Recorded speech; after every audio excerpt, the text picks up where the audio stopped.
ঝিনাইদহে highway থানার উদ্যোগে মতবিনিময় সভা অনুষ্ঠিত। আসন্ন ঈদ উল ফিতর উপলক্ষে ঈদযাত্রা নিরাপদ ও নির্বিঘ্ন করার উদ্দেশ্যে বারোবাজার হাইওয়ে থানার উদ্যোগে বুধবার বিকাল ৩টায় এক মতবিনিময় সভা অনুষ্ঠিত হয়েছে। খুলনা রিজিয়নের হাইওয়ে পুলিশ সুপার মোহাম্মদ জাকারিয়ার সভাপতিত্বে অনুষ্ঠানে প্রধান অতিথি হিসেবে উপস্থিত ছিলেন অতিরিক্ত ডিআইজি অপারেশন দক্ষিণ হাইওয়ে পুলিশ হেডকোয়ার্টার্স সরকার মোহাম্মদ কাইসার। বিশেষ অতিথি হিসেবে উপস্থিত ছিলেন বারোবাজার হাইওয়ে থানার অফিসার ইনচার্জ আলমগীর হোসেন। এছাড়াও পুলিশের বিভিন্ন স্তরের কর্মকর্তা ও এলাকার সুধীজনেরা এই মতবিনিময় সভায় উপস্থিত ছিলেন।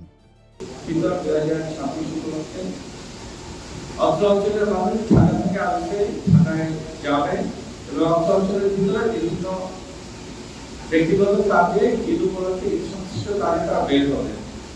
আমরা এই অঞ্চলের মানুষের যাত্রাপথকে নিরাপদ করতে চাই, নির্বিঘ্ন করতে চাই এবং ঝুঁকিমুক্ত